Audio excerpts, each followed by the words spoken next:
Hello and welcome. तो आज हम इस वीडियो में बात करने वाले हैं कुछ इम्पोर्टेंट टर्म्स जो कि प्रेग्नेंट वोमेन से रिलेटेड है, जो कि हमारे ओवी पेशेंट को समझने में मदद करेगी। ठीक है, तो चलिए देखते हैं। तो पहला आया आपका नल्ली ग्रेविडा। ठीक है, नल्ली ग्रेविडा। तो मैंने पहले बताया था कि ग्रेविडा मतलब होता है कि number of times women is pregnant, मतलब कितनी बार प्रेग्नेंट हुई है उसको बोलते हैं ग्रेविडा। ठीक है, आउट उससे आउटकम से लेना देना नहीं है कि डिलीवरी प्री टर्म हुआ या फुल टर्म, उससे लेना देना ग्रेविडा का नहीं है। तो ये होता है नल्ली ग्रेविडा। तो नल्ली ग्रेविडा, नल्ली मतलब हो गया आपको, नल मतलब क्या हुआ, जीरो। तो इसका मतलब ये हुआ, ग्रेविडा मतलब हो गया आपका प्रेगनेंसी। तो इसका मतलब ये हुआ नल्ली ग्रेविडा मतलब कि वोमेन जो है, वोमेन करेंटली नॉट प्रेग्नेंट, अभी वो प्रेग्नेंट नहीं है। ठीक है, और कभी प्रेग्नेंट थी भी नहीं। ठीक है, एंड नेवर बीन प्रेग्नेंट, अभी वो प्रेग्नेंट नहीं है और पहले वो प्रेग्नेंट नहीं थी, उसको बोलते हैं नल्ली ग्रेविडा। ग्रेविडा मतलब क्या होता है, देख लेते हैं ग्रेविडा। तो ग्रेविडा मतलब होता है कि women who is currently pregnant और has been in the past, मतलब कि अभी वो प्रेग्नेंट है या पास्ट में कभी वो प्रेग्नेंट थी। ठीक है, तो इरिस्पेक्टिव ऑफ आउटकम। तो women who is currently pregnant मतलब कि अभी वो है प्रेग्नेंट है और has been pregnant in past, अभी वो प्रेग्नेंट है और पास्ट या पास्ट में प्रेग्नेंट थी। इरिस्पेक्टिव ऑफ आउटकम, इसको आउटकम से कोई लेना देना नहीं है कि बच्चा का जो प्री टर्म हुआ, फुल टर्म हुआ, अबॉर्शन हुआ, उससे मतलब नहीं है। ठीक है, तो ये आपको समझ में आया। ग्रेविडा मतलब क्या होता है कि नंबर ऑफ टाइम्स प्रेग्नेंट, इसका आउटकम से कोई लेना देना नहीं है। ठीक है, ग्रेविडा मतलब। आप फिर ग्रेविडा में देख सकते हैं, एक होता है प्राइमी ग्रेविडा। क्या हुआ, प्राइमी ग्रेविडा आपको नाम से पता चल रहा है कि पहला। तो वोमेन जो है फर्स्ट टाइम जो प्रेग्नेंट होगी उसको बोलते हैं प्राइमी ग्रेविडा। ठीक है, फर्स्ट टाइम प्रेग्नेंट। फिर आया मल्टी ग्रेविडा। मल्टी ग्रेविडा मतलब कि पहली बार के बाद जो जितना प्रेगनेंसी हुआ, मतलब उसको बोलते हैं मल्टी ग्रेविडा। तो आफ्टर फर्स्ट प्रेगनेंसी के बाद जो आया सेकेंड थर्ड उसको बोलते हैं, ठीक है, मल्टी। आफ्टर फर्स्ट प्रेगनेंसी जो आया उसको बोलते हैं क्या, मल्टी ग्रेविडा। तो आपको समझ में आया, नल्ली ग्रेविडा मतलब कि वोमेन अभी प्रेग्नेंट नहीं है और कभी प्रेग्नेंट नहीं थी। ग्रेविडा मतलब कि वोमेन अभी प्रेग्नेंट है या पहले कभी प्रेग्नेंट थी। फिर प्राइमरी ग्रेविडा मतलब कि वो फर्स्ट टाइम प्रेग्नेंट हुई, और मल्टी ग्रेविडा मतलब कि एक से ज़्यादा बार प्रेग्नेंट हुई। आप देखते हैं पैरिटी। ठीक है, पैरिटी क्या होता है कि नंबर ऑफ टाइम्स, पैरिटी होता है कि number of times given birth of gestation more than 20 weeks, उसको बोलते हैं पैरिटी। ठीक है, तो अब उसमें देखते हैं एक नल्ली पारा।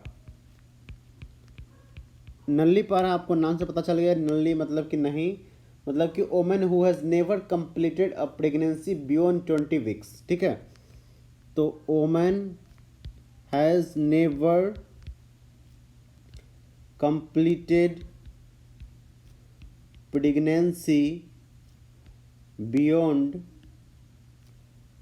20 वीक्स ऑफ जेस्टेशन, मतलब कि कहने का मतलब ये हुआ कि वोमेन जो है 20 वीक्स से ज़्यादा का जेस्टेशन का प्रेगनेंसी वोमेन का कंप्लीट नहीं की थी। ठीक है, उसको बोलते हैं नल्ली पारा।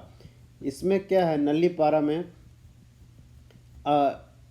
अगर स्पॉन्टेनियस अबॉर्शन हुआ, ठीक है, स्पॉन्टेनियस या इलेक्टिव अबॉर्शन, मतलब कि आपने अबॉर्शन करवाया है, स्पॉन्टेनियस अबॉर्शन हुआ, तो उसको हम लोग क्या बोलेंगे, वो भी आएगा आपका नल्ली पारा में। क्योंकि अबॉर्शन क्या होता है, 20 वीक से पहले होता है, तो ये भी क्या है, नल्लीपारा में। यह एक्टोपिक प्रेगनेंसी आया, ठीक है, एक्टोपिक प्रेगनेंसी हुआ तो उसको किस में लिखेंगे, नल्लीपारा में, क्योंकि ये 20 वीक से ज़्यादा नहीं है, तो इसको बोलते हैं आगे नल्लीपारा में, ठीक है। तो नल्लीपारा मतलब क्या हुआ, women who has never completed pregnancy beyond 20 weeks of gestation, उसको बोलते हैं नल्लीपारा। अब देखेंगे प्राइमी पारा। तो प्राइमी पारा क्या होता है, आपको नाम से पता चल गया कि क्या, कि जो ये एक ही फिटस, ठीक है, एक ही बार मतलब कि जन्म दिया, उसको बोलते हैं प्राइमी पारा। तो women who has been delivered only one of the fetus, ठीक है। तो women who has delivered only one of the fetus, only one of fetus, ठीक है। और ये फिटस क्या, एलाइव, एलाइव हो या डेड हो, उससे मतलब नहीं है, मगर इससे मतलब है कि उसका जो लेंथ ऑफ जेस्टेशन हो, ठीक है, लेंथ ऑफ जेस्टेशन 20 वीक और या उससे ज़्यादा हो, ठीक है।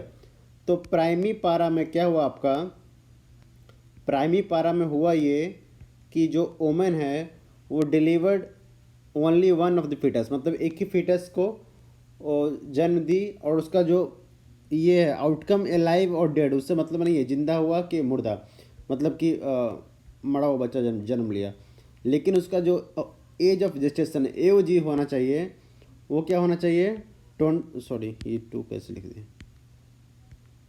ये 20 वीक्स, ठीक है, 20 वीक से 20 वीक या 20 वीक से ज़्यादा होना चाहिए, ठीक है। तो उसको क्या बोलते हैं, प्राइमी पारा। अब आते हैं मल्टी पारा पे, ठीक है। अब किस पे आते हैं, मल्टी पारा। तो मल्टी पारा, इसमें नाम से पता चल गया कि मल्टी मतलब कि एक से ज़्यादा। तो वोमेन हु हैज़ कंप्लीटेड 2 और मोर प्रेगनेंसी, ठीक है। तो women who has completed 2 or more pregnancy more than 20 weeks, ठीक है। तो 20 या 20 वीक से ज़्यादा जो है ये मतलब कि कंप्लीटेड की प्रेगनेंसी 2 या 2 से ज़्यादा, ठीक है। तो इसको बोलते हैं मल्टीपारा। तो हो गया ये मल्टीपारा। तो ये जो है इम्पोर्टेंट टर्म्स आपको वो भी हिस्ट्री लिखने में मदद करेंगी, और इसमें आप देख सकते हैं, एक तो हो गया नल्ली ग्रेविडा, फिर ग्रेविडा, फिर नल्ली पारा, फिर प्राइमी पारा, फिर मल्टी पारा, ठीक है। तो ये आज के लिए इतना ही। आपको वीडियो कैसा लगा ज़रूर बताइए कमेंट सेक्शन में। तो चैनल सब्सक्राइब ज़रूर कर लीजिएगा। आज के लिए इतना ही, धन्यवाद।